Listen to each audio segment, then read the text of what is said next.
12. The News at 5 starts right now. New at 5, the city of Uvalde today releasing video footage, audio clips, and documents that are part of the investigation into the tragedy at Robb Elementary in May of 2022. The release coming nearly 2 years after a lawsuit was filed by a group of media outlets, including KSAT, seeking the information under the state's Open Records Act. A team of KSAT journalists has spent the entire day watching the video, listening to the audio, and going through all of the documents released. Our Daniela Ibarra was one of them. She joins me now in the studio. Daniela, this is not an easy task. No, but it's an important one that we have to do because it's an important step to transparency. Like Courtney mentioned, these clips, they are not easy to see and hear, but we want to warn you that we are going to be showing you some of what was released. These videos are giving us a better look at what happened that day, and for the first time, we hear officers breach the classroom and take out the gunman. Again, we do want to warn you, some of these videos are going to be difficult for you to watch and hear.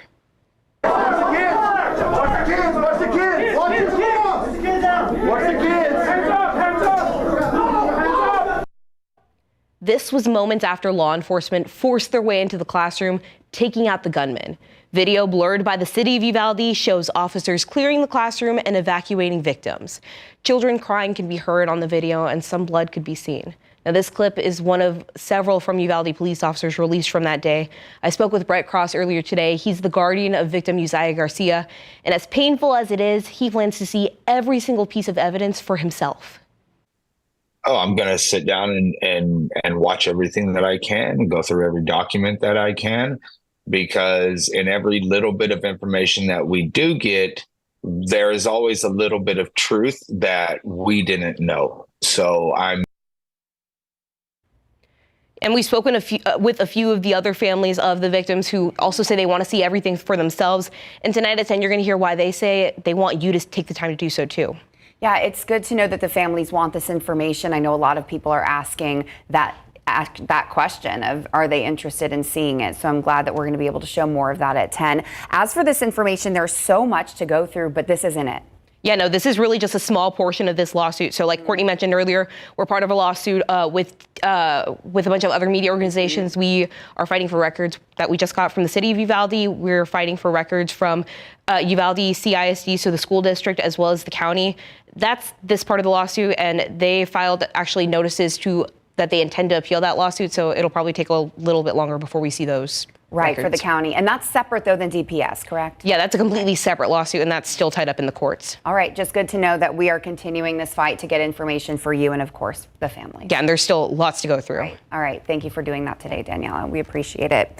Well, along with the body camera footage released today, we received hundreds of radio transmissions from police on that day. In one clip, you hear officers ask for a description of the shooter. Do you have a description yet? Not at this time, sir. Caller cannot remember what he was wearing. I have one other complaint on the line advising me. Also, wearing black and jeans. The application was jumping over the fence into the schoolyard. Stop fire, Uvalde, at Robb School. That transmission was made just after 11:30 that morning. Police were looking for the gunman after he was involved in an earlier accident where the truck ended up in a ditch. Callers told police the gunman was armed and headed toward the school. On another transmission, an officer said there was a woman shot in the head at another location. It is believed the gunman shot his grandmother at her home that morning before leaving and getting into that accident and then heading to Robb Elementary School. Among the 911 calls released today was a call from the gunman's uncle. He asked if dispatchers and if officers would let him try to talk to his nephew. The thing that's happening at Robb right now. Okay. My nephew. Who's your nephew, sir? I was wondering maybe he could listen to me, because he does listen to me. Everything I tell him, he does listen to me. Armando Ramos pleading with the Uvalde County dispatcher to let him talk to his nephew. During the call, Ramos could be heard asking himself why his nephew would do this. Ramos told the dispatcher he was with his nephew the night before the shooting and had dropped him off at his grandmother's house. So did he say anything to you? Do you know of any change in his behavior over the last couple of days? No, nothing. He just said that he was mad that his grandma was just bugging him too much. I said, well, she has every right to bug you, Mijito, because that's... Why was he upset? You're under her... Well, he wasn't upset. He goes, she bugs too much. She told me she's always bugging me. I was like, well, that's her job, that she cares about you. Ramos would make several more calls to dispatchers that day, but all of them came after law enforcement had taken out the gunman. In all, there was body camera footage from the Uvalde police officers, dash cam footage from several police vehicles, 19 calls to 911, more than 300 radio transmissions, more than 200 non-emergency calls, as well as text messages and reports, all released to us today. This release is the result of the judge's ruling in that lawsuit filed by numerous media outlets, again, including us, KSAT, that was nearly 2 years ago, arguing that this information is a matter of public record. KSAT has decided to post almost all of this information on our website. While it is difficult to watch and hear, we wanted to allow you, the viewers, the option to view everything as we have received it. All edits to the video, audio, and documents were done by the city of Uvalde with the approval of attorneys representing the media companies. One note, though, out of respect to the families of the victims, we will not be publishing 911 calls from the people inside the school, including the victims themselves. In a statement released by the firm representing many of the media outlets, including us, Haynes Boone Media Law Chair Laura Prather says, quote, "We're thankful the city of Uvalde is taking the step towards transparency. For more than 2 years, our Haynes Boone team has fought for the release of records related to the tragic mass shooting at Robb Elementary. We're still waiting on Uvalde CISD, Uvalde County, and Texas DPS to release dozens of interviews, hundreds of body camera videos, and thousands of investigative files. Transparency is necessary to help Uvalde heal and all of us understand what happened and learn how to prevent future tragedies." Now, today's release comes less than a week after former Uvalde Consolidated Independent School District Police Chief Pete Arredondo sat down for an interview with CNN. It was his first formal interview since being indicted by Uvalde County grand jury on multiple counts of child endangerment. Arredondo told CNN's Ed Lavandera that he believes he's being made a scapegoat for what happened at Robb. You can watch that whole interview right now on KSAT.com. Happening just a few hours ago, the family of Jose Flores Jr. getting a gift in honor of their son. Jose was one of the 21 victims at the tragedy at Robb and had dreams of becoming a police officer when he grew up. Jamaica Police Chief Ray Garavay presented this jacket to Jose's family this afternoon, officially making him an honorary police officer. It's been more than 2 years since the Flores family lost Jose, yet the chief told KSAT this gift was something important to him and his department. My calling is just to try to be part of the grieving, the healing process, to do what I can for that family, to let them know that law enforcement in Jamaica Beach and in Galveston County welcome his son into our blue family. Of course, the reason we requested all of this information was to offer understanding to you and to the families of the 19 children and 2 teachers killed in those classrooms that day. Their faces will be remembered forever. We will continue to cover the tragedy, and we will never forget these 21 people. You can learn more about them, their friends, their families, and the battle those loved ones are fighting by visiting our website, KSAT.com.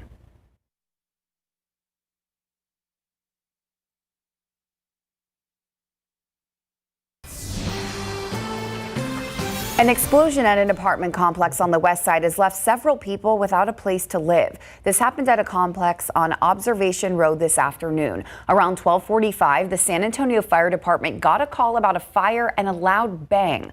Once crews got there, they found the building severely damaged. Thankfully, no one was inside the units when they exploded, and firefighters say no one was injured. So right now, the main focus is figuring out what caused that explosion.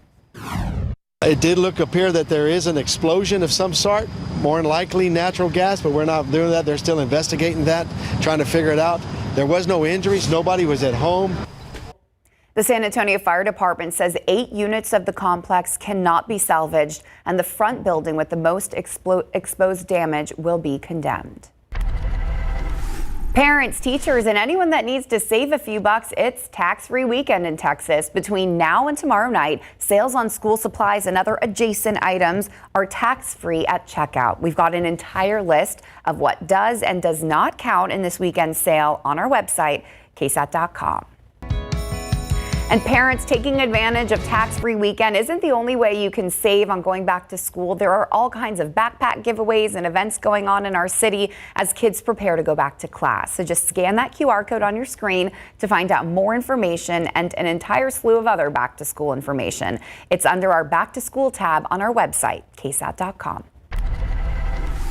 Now to the aftermath of what was Hurricane Debby. Remnants drenching the Northeast after pounding the southern states. ABC's Perry Russum reports at least 8 people were killed. The remnants of Debby continue to impact parts of the country. West of the I-95 corridor from Maryland through upstate New York, 3 to 6 inches of rain fell, with numerous reports of flooding. In Pennsylvania, a disaster emergency declared for 21 counties yesterday due to severe flooding. Dozens of people in this neighborhood outside Philadelphia displaced after water poured into homes and apartment buildings. They brought a boat, life jacket, and they moved us there. In Westfield, near the New York state border, this dog rescued in waist-deep water. Both sheds are moving down there. Further north in Canisteo, New York, near Rochester, strong flood water sweeping away barns and trees. 2 structures pushed downstream. New York and New Jersey issuing a state of emergency. New York Governor Kathy Hochul says swift water rescue teams have already been deployed. The storm killing at least 8 people. Police in North Carolina say a 78-year-old woman was killed after a tree fell on her home. Georgia, the Carolinas, and Florida with more than a foot of rain. In Sarasota, where the rain stopped days ago, this neighborhood still under a foot of water. I'm overwhelmed. Like, I didn't do this mess. You know, I opened the cabinet and there was so much water, it all just came out at me. Perry Russum, ABC News, Washington. Yep, scary video coming out of the East Coast. Thoughts and prayers with those that continue to pick up the pieces and deal with some of that damage. Back here at home, we've seen a few isolated showers and storms pop up over the last hour or so. We're going to keep a 20% chance in the forecast through 10 p.m. tonight. Then after that, more heat is in store for the back half of the weekend tomorrow, and that's also going to be the big story into next week. High pressure taking over. It is going to be dry and toasty for all those kiddos heading back to school. So we'll get you a look at that. First, taking a look outside with live cam, though. Plenty of sunshine right now here in San Antonio. We'll start to see a few more clouds work back in for those that can find a few showers and storms this evening. A full check at Authority Radar and that forecast after this. All right, Mia, it's not going to happen for everybody, but we have a little speckles of green on the radar. Yep, a little glimmer of hope for those that are able to tap into a shower or storm this evening. Just a 20% chance through 10 p.m. So coverage is still expected to be relatively low, but like what some folks were able to find yesterday, brief pockets of heavy rain and perhaps some lightning and thunder will be possible out there this evening. You can see San Antonio is pretty quiet, wedged in between a few different areas of rain. One out to the west, a little cluster of showers and storms moving across primarily Uvalde and Real counties right now. A few showers starting to work their way in from the southeast, nearing the Uvalde area, even Concan, Rio Frio, up near Lakey too. Few pockets of very light rain south of Rock Springs over there in Edwards County. We've also been monitoring these downpours and a few little thunderstorms pushing near Luling, even into northern Gonzales County, right along I-10. Winds upwards of 35 miles per hour possible with this activity, as well as some lightning and thunder. This is generally working its way farther west. Next up, New Braunfels, Seguin, potentially even Lavernia, if it can hold together as it moves in from the east. So again, coverage is not going to be for everybody today, but that isolated potential will continue in spots through 8, 9, even 10 p.m. And then after the sun goes down, we lose that daytime heat. A lot of the remaining activity on Authority Radar does look to die down later on on tonight. Hopefully, fingers crossed that you do see a little bit of rain out there this evening, because notice by tomorrow and even into next week, minus just a 10% chance on Tuesday, the forecast is looking pretty quiet when it comes to the rainfall department. And that is all thanks to this high pressure system that's going to wobble a little bit to the east, a little bit to the west at times over the next 7 days. But overall, that's still going to be the main controlling feature of our weather pattern here at home. And that just means we are dealing with the heat over the next several days as well. 99, just shy of the triple digit mark expected tomorrow afternoon, but we are there Monday, Tuesday, even by the middle to later portions of next week, potentially a few degrees above the century mark, feeling hotter whenever you do factor in the humidity. So as we were talking about earlier with a lot of the kiddos heading back to school, make sure to send the water bottle with them, because it is going to be hot, especially out there at recess. Right now, 97 here in San Antonio, 100 off to our south in Pleasanton, same in Divine, 96 in Comfort, 96 as well over there in Utopia. When you factor in all of that moisture, check out your feels like temperatures though. Across the area, upwards of 106 to even 108 is what it feels like over in Floresville right now. We'll gradually start to see those thermometers fall into the mid to even low 90s by 9 p.m. with that isolated rain chance, and eventually into the upper 80s later on tonight. Here's your KSAT 12-hour forecast for your Sunday. 78 degrees first thing tomorrow morning. Plenty of sunshine at noon. A temperature around 92 for any lunchtime plans. There's that forecast high around 99. Feeling closer to 104 thanks to that moisture in place. Most of us in the upper 90s and low triple digits, especially for those along and south of the Highway 90 corridor as we get ready to wrap up the weekend's plans. So we, of course, will be talking about the heat over the next several days, but also at the same time monitoring the tropics. We were just talking about the aftermath of Debby. Now our attention is on this disturbance moving across the central Atlantic. The National Hurricane Center giving it an 80% likely chance of tropical development over the next week as it moves west, approaches the Leeward Islands and even the Caribbean. As of right now, guidance suggests this is going to take a northward turn into the western Atlantic, so this is not expected to be a Gulf system currently, so we are not concerned about it here in San Antonio, but of course we will monitor it very closely for you over the next several days, along with all these triple digit temps here at home. Courtney. Yep. All right. Thank you so much, Mia. Well, Mary, it was very loud in our newsroom not too long ago, and I assume all over the United States watching that France-U.S. gold medal match. I can't believe how great that game was. Yes, an incredible game. The U.S. walks away with gold. France earns silver as Wemby makes his Olympic debut, helping his home country to a medal in men's basketball. Plus, tomorrow we'll see quarterback for the Cowboys, Trey Lance, make his debut in a Dallas uniform. Hear from him right after the break. Well, what we saw unfold on the hardwood between the U.S. and France will go down as one of the best gold medal men's basketball games in history. Team USA defeated France 98-87 for its fifth straight gold medal match. Four-time NBA champion Steph Curry made 8 3-pointers for Team USA, 4 of which came in the final 3 minutes to seal the win in his first Olympic appearance. Also in his Olympic debut under much different circumstances, Spurs star Victor Wembanyama. Wemby led his country, who is hosting the games, to silver with 26 points in the gold medal match. Here's our Paris Olympics medal tracker. The U.S. women's soccer team also won gold today as the U.S. leads the world in total medal count. 38 gold, though, one behind China. When you think about players who have endured major injuries in pro sports, some overcome the adversity, others never return to their original form or become injury prone. Think Robert Griffin III. But in quarterback Trey Lance's case, when he went down with a season-ending knee injury in his second year in the league, his former team quickly found his replacement, and Lance would never see another opportunity to start in the NFL. Fast forward to now, the NDSU product will make his preseason debut in a Dallas uniform tomorrow, hoping to win the backup battle over Cooper Rush. But does the former third-round pick ever think about what could have been? You never think about what might have been. I didn't get hurt. They didn't draft Purdy. and all those kinds of things.